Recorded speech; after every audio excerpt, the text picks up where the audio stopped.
Moving on to the final theoretical part of this course, here are 10 principles of user interface. Just like how design principles exist in fields like logo design, photography, etc., it is very advised to consider in our prototypes. When looking at our first unofficial draft of a project, it would be good to have the principles as a checklist to ensure that your design is guaranteed to be successful. The first principle is simplicity. You should try your best to keep your interface as straightforward as possible. Let's take a look at Facebook's layout, for example. Its identity is clearly shown, all while demonstrating to its users what they need so easily and directly. So up here we can see the logo and some of its visual language, which is very straightforward and simple. And meanwhile, we are able to see other people's interactive actions, such as their posts. We're not overwhelmed with content, but at the same time, we're able to distinguish the difference between the company itself and its users. The second UI principle is support. You do that by providing users with a variety of ways to complete a task and allowing them to divide the work into subtasks or personalizing their approaches towards their audience. For example, again, Facebook would communicate directly and ask you what's on your mind with your name at the end of the sentence when you're about to post a status, for example. So, first of all, when you press on the tab where you would be creating a post, you will instantly get a window or a new page that asks you what's on your mind with a lot of different options, and you can go on with it by simply pressing on post. Additionally, another application or website that provides constant support that I would like to mention is LinkedIn. As you're creating a profile and you go through with the steps of profile creation, they support you by maybe gamifying your process into going from a beginner's profile into an intermediate's profile. In addition, one of the most important principles, in my opinion at least, is familiarity. With familiarity, we are supposed to build on users' knowledge of previous applications. A good example of that can be how icons are, because the symbols used are usually everyday objects or visuals that are associated with their functions. Usually we're able to distinguish that this interface here is Facebook's, and everything around the page is placed in a way very carefully that we would know where we would find it. We all know that with these icons, for example, we have the home icon, the videos icon, the groups icon, the notifications icon, and the general personal feed icon, where everything is placed. And as we press on it, we can tell that Facebook is laying it out in a prioritized way. So more people are more likely to look at their pages, their friends, and so on and so forth, as well as having easy access to maybe switch between accounts and anything close to that. Similarly though, another principle is clarity.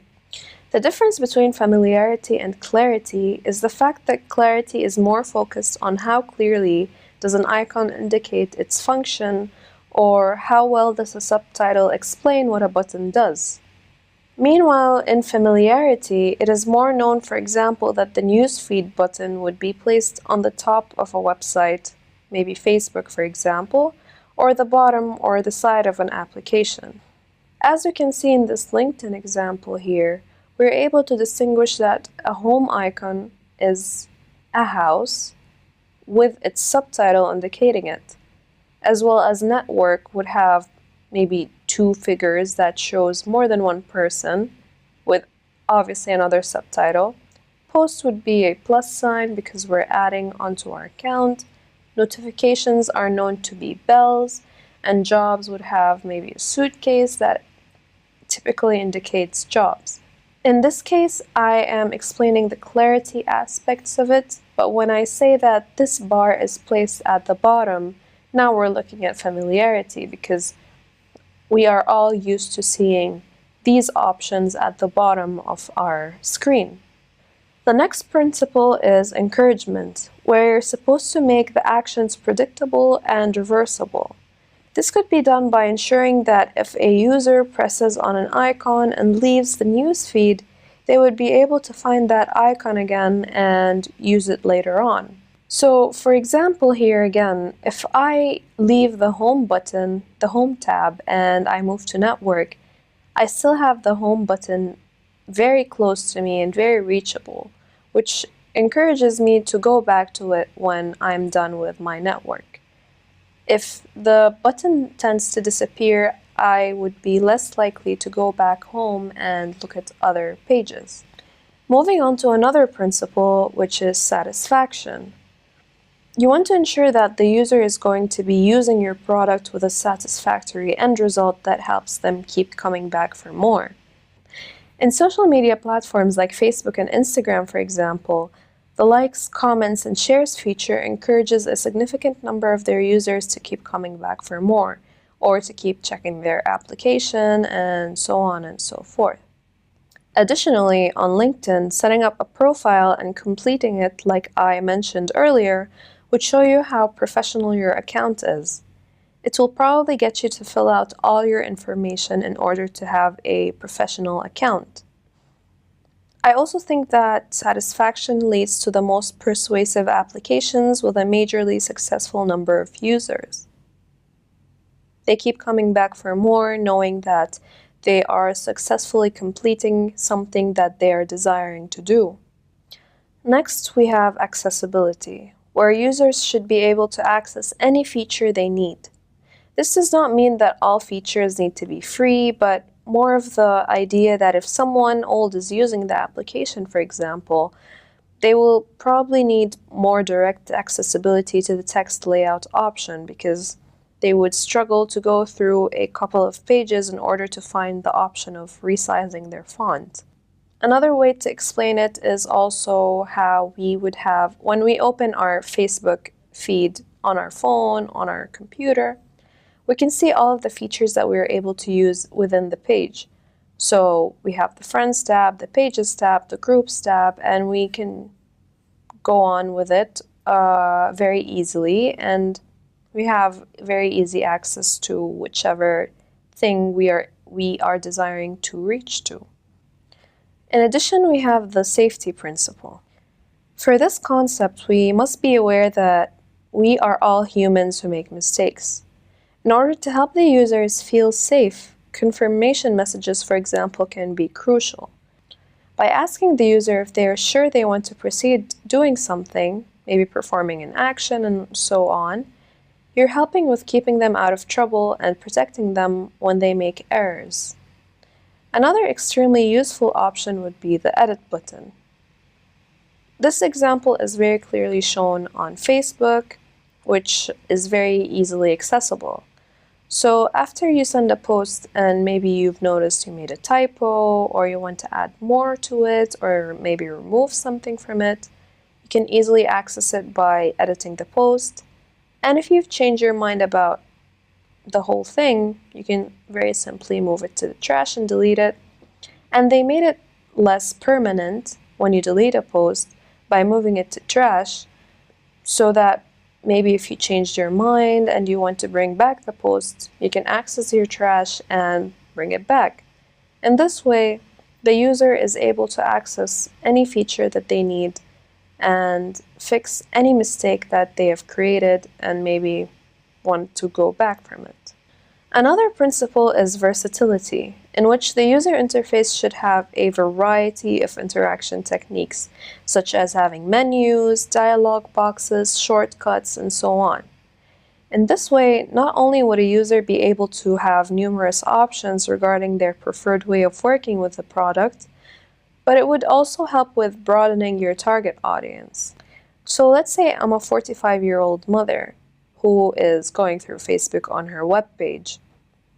I am more likely to access pages, for example, through this tab over here because I'm looking at the icon, I'm reading it very clearly, and I'm understanding that this is the pages section.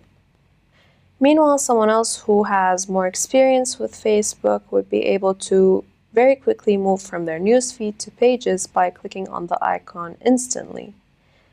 This kind of flexibility and variety helps with targeting different people at the same time and making it very flexibly usable for any age-targeted audience. And finally, we have the personalization principle, where you allow your users to customize some features of the interface to their liking. For example, maybe you would have your profile be private or public on Facebook. Or one strong example that I like about Instagram is the sensitive content control, where you're able to control how much sensitive content you would like to see in your feed and your stories, and so on and so forth. Now, I would like to move on by showing you guys maybe one example of what an outcome of a project off of Figma would look like. I will get into that by showing you a brief project that I have worked on before and show you a general layout of my projects. So initially you would be starting with a page that helps you with going through your scenarios, and then from there you would be working on your concept very slowly, and your end result would be played in this way.